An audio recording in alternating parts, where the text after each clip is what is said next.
কাঁচা কাঁঠালের তরকারি, যেটা প্রথমবারের মতো আজকেই ট্রাই করলাম। আসসালামু আলাইকুম সবাইকে। তো শুধু আমি দেখি যে সবাই কাঁচা কাঁঠালের তরকারি রান্না করছে, উত্তরবঙ্গের মানুষের আর কি। তো আমাদের বাসায় কিন্তু 2-3 জন ভাবি আছে, ওরা রাজশাহী, রংপুরের। ওদেরকেও দেখতাম যে কাঁচা কাঁঠাল দিয়ে তরকারি রান্না করতো। তা আমাদের এদিকে কিন্তু এই কাঁচা কাঁঠাল দিয়ে তরকারি খায় না। তো এই তো আমি প্রথমবারের মতো ট্রাই করব। তো আমি খুব ভয়ে ছিলাম। আমাদের বাড়ির সবাই তো অবাক যে আমি কাঁচা কাঁঠাল দিয়ে তরকারি রান্না করব। তো সবাই শুধু বলছিল যে তরকারিটা যেন নষ্ট না হয়। তো আমি কিন্তু একটা ছোট দেখে কাঁঠাল নিয়ে নিলাম, যেন তরকারিটা নষ্ট না করি। একদম অল্প করে রান্না করব, খেয়ে দেখবো যে কেমন হয়। আসলে এই কাঁচা কাঁঠালের তরকারি খেতে কেমন আমি ভিডিও শেষে আপনাদেরকে রিভিউ দিয়ে দিব। তো সেই পর্যন্ত ভিডিওটা দেখতে থাকেন। তো আমি প্রথমে সরিষা তেল হাতে মাখিয়ে নিয়েছি, বটির মধ্যে মাখিয়ে নিলাম যেন কাঁঠালের কষটা হাতে না পড়ে। তো এটা আমি কেটে নিচ্ছিলাম। আমি কিন্তু অল্প করে নিয়েছি কাঁঠাল, আর বাকিটা আমি ফেলে দিয়েছি, কারণ এত তরকারি খেতে পারবো না, কারণ আমরা এই তরকারি খেয়ে অভ্যস্ত না। তো আমি শুধু যে কাঁঠালের বিচিগুলো সেইগুলো নিচ্ছিলাম, আর অল্প করে একটু কাঁঠালের কুশ আর অংশটা নিচ্ছিলাম আর কি।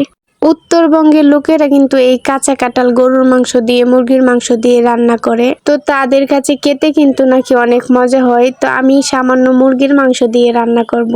আমি কিন্তু খুব ভয়ে ভয়ে রান্না করছি যে আসলে খেতে কেমন হবে। তো একটা নষ্ট কাঁঠাল নিয়েছি, আপনারা দেখতেই পেরেছেন যে শুধু শুধু ভালো একটা কাঁঠাল নষ্ট করে লাভ নেই। তার থেকে আমি এই যে অল্প করে নিয়েছি, আর এই যে কাঁঠালের বিচিগুলোকে পরিষ্কার করে নিয়েছি।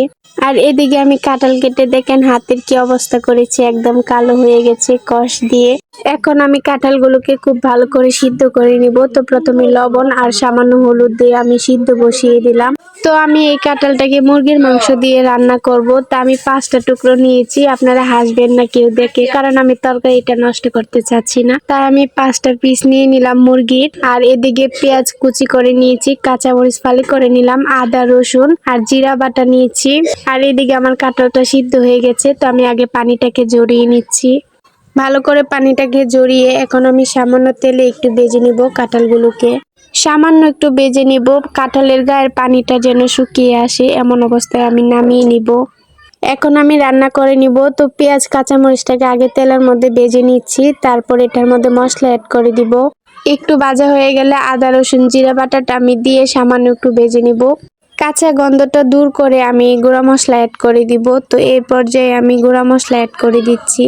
সামান্য পরিমাণে হলুদ, মরিচের গুঁড়া আর ধনিয়ার গুঁড়া দিয়ে দিলাম, আর স্বাদ মতো লবণ দিব। তো এটার মধ্যে একটু জাল জাল হলেই ভালো লাগে খেতে। তো একটু পানি দিয়ে আমি মশলাটাকে কষিয়ে নিচ্ছি।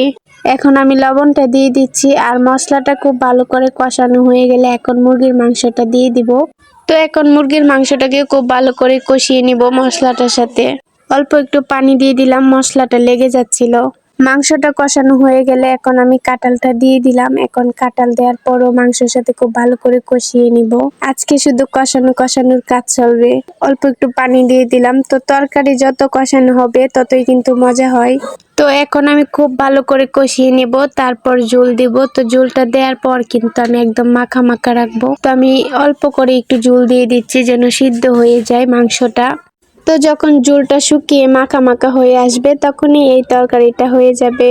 তো এই তো আমার কাঁঠালের তরকারি রেডি। তো দেখতে কিন্তু মাশাআল্লাহ অনেক লোভনীয় হয়েছে। তো এখন খেতে কেমন হয়েছে সেটাই আপনাদের বলছি। তো খেতে কিন্তু মোটামুটি ভালোই হয়েছে। এখানে কাঁঠালের বিচি আছে, মাংস আছে, সেটার জন্য আমার কাছে বেশি ভালো লাগছে। তো আপনারা যদি কেউ না খেয়ে থাকেন ট্রাই করতে পারেন অবশ্যই।